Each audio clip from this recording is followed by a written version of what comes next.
5, 5, 2, there's a 2, another 2. Been throwing this dice for a while. 6,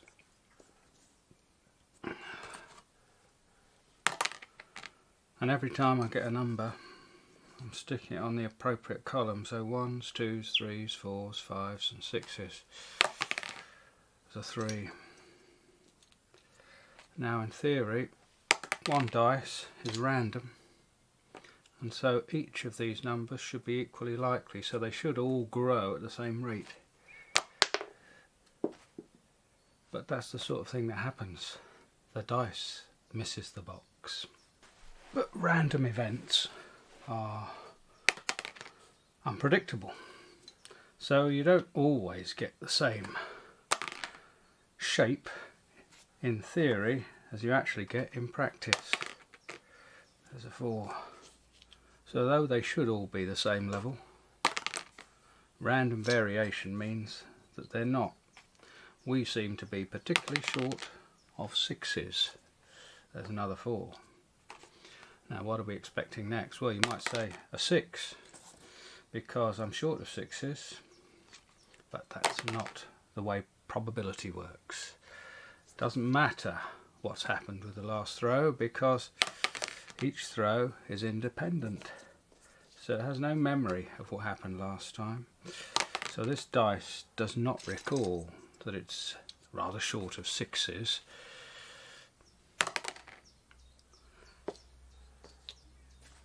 So I've got this weird shape. There's a 6, even though it missed the box. So if you look at this, you might think this doesn't look like a rectangle, but I've had 9 6s and I've only had 16 4s. It's not a great deal more 4s than 6s, and that's the difference between the least common and the most common. It averages out probably at about, I should think, 11 or 12 as the average height here. So it's relatively rectangular. So I've had a few more throws, and now 6s is on 10, 1s and 2s are on 12, 3s is up to 15, 5s is 16 and 4s is 17. Well, 10 to 17, it's not a big difference. It's quite a difference, but it's not a big difference. So this is going to average out at a rectangle. If we were to play rolling the dice for a lot longer, we'd end up with a rectangle.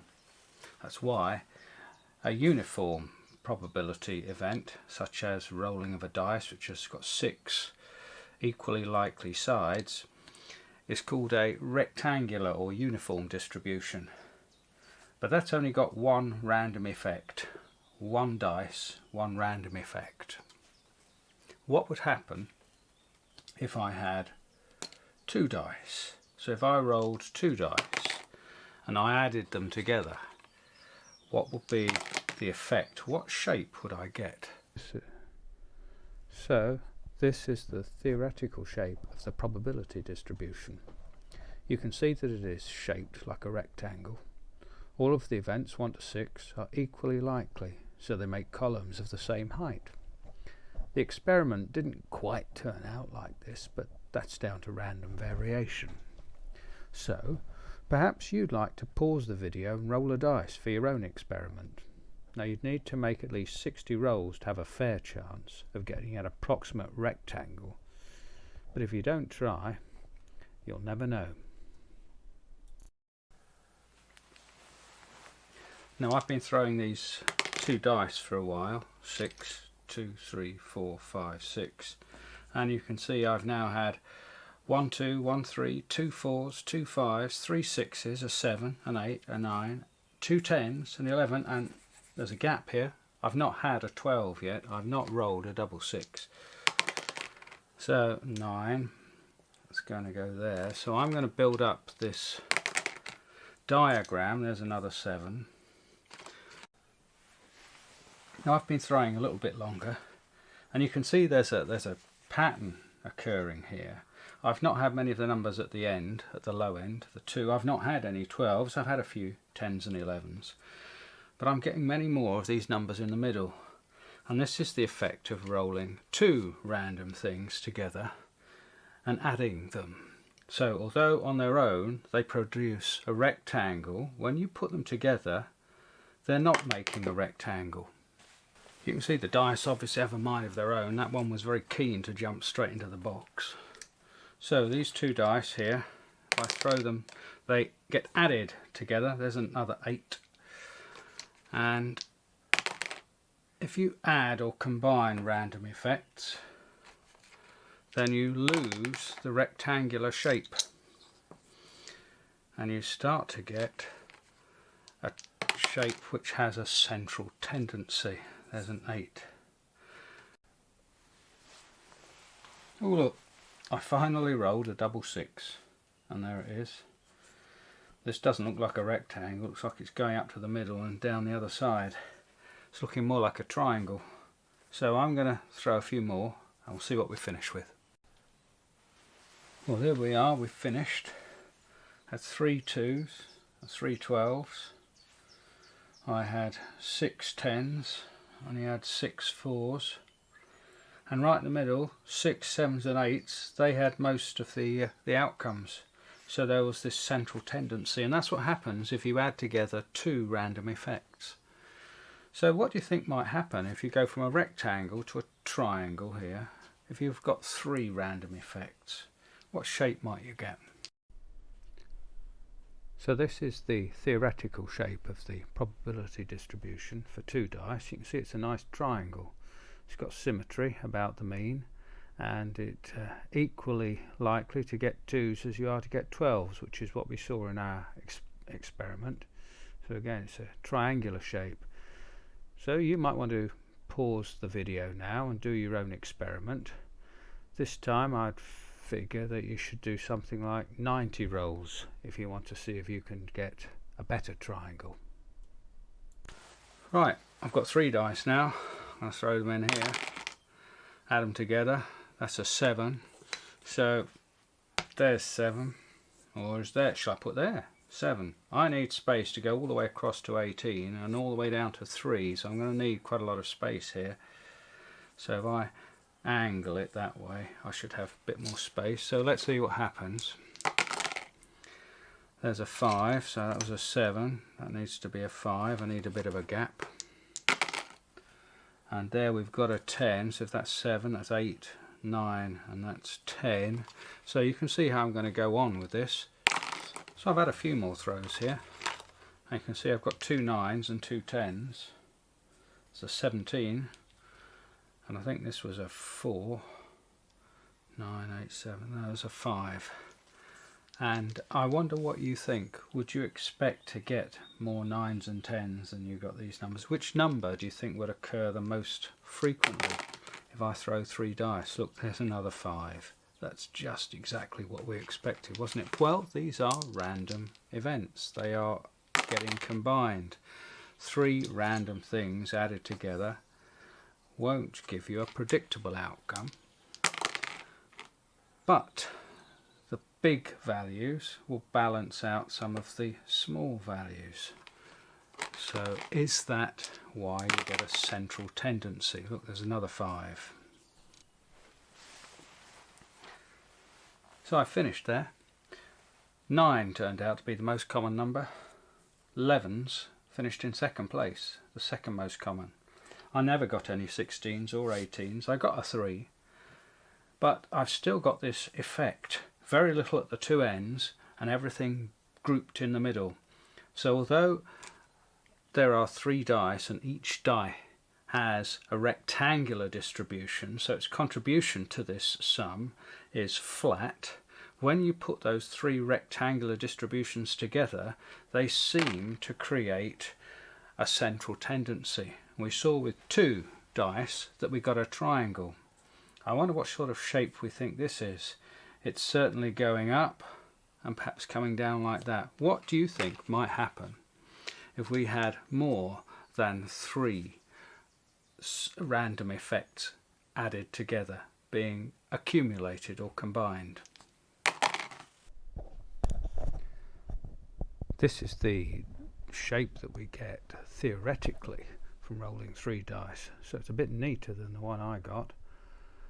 If you look, it's not quite triangular, the top's a bit flattened, and if you look carefully at the sides, if you try to draw a line through the middle of each of those steps, you get a bit of a curve, a bit of an S curve.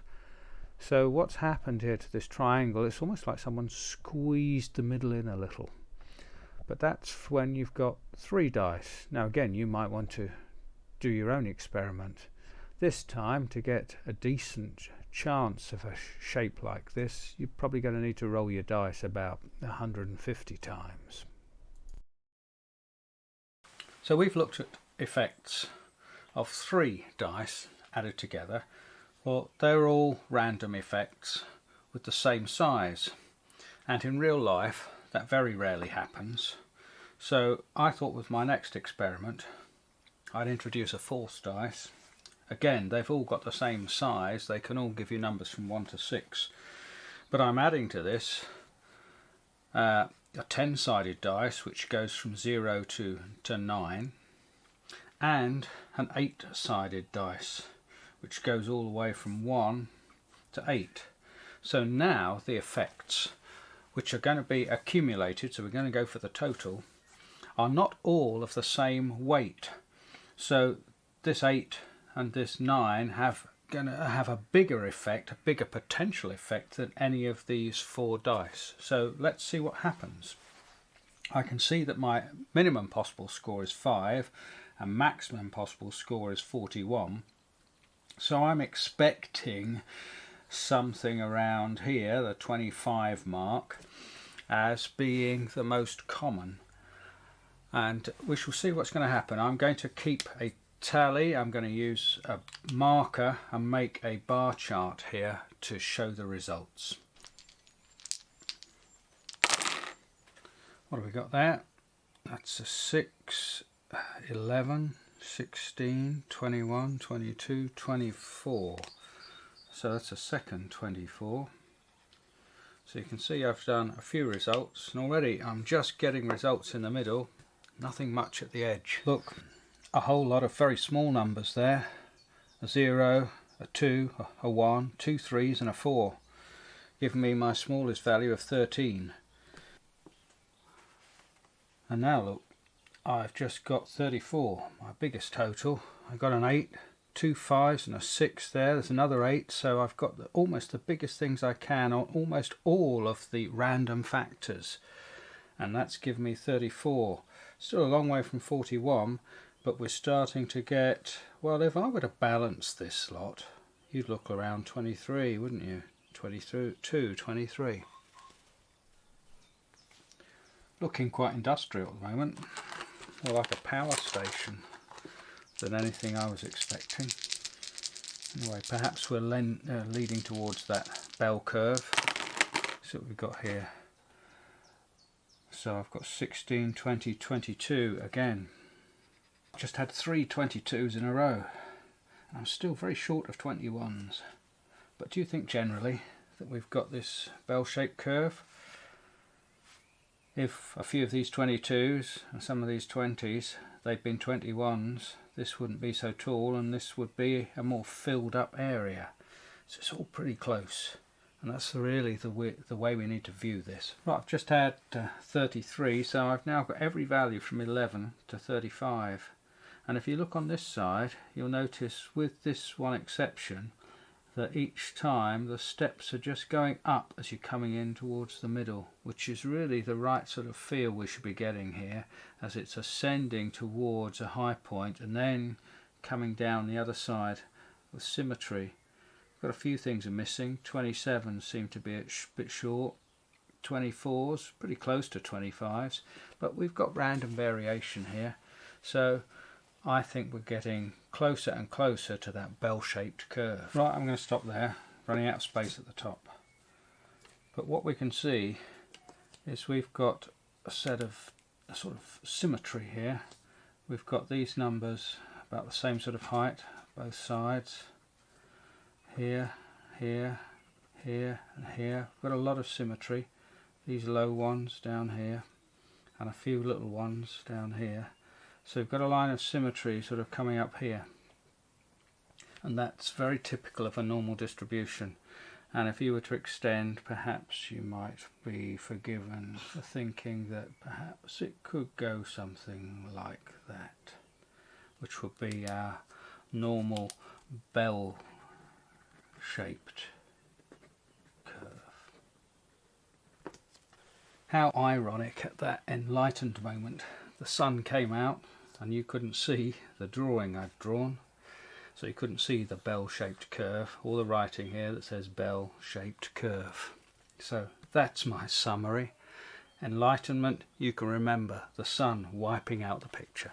So to summarize, if you have a symmetrical distribution which has symmetry about the mean and the median and in fact the mode, then it's likely to be a normal distribution, particularly if it has this bell shape.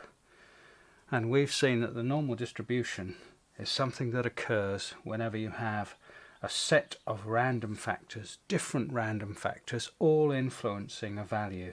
But those random factors are accumulated, they are added together. So the sum of some random factors is likely to create a normal distribution. And this was the curve that Gauss studied. Next time we'll have a look at the bell-shaped curve of the normal distribution as it's more appropriately applied to continuous variables rather than discrete variables like dice scores.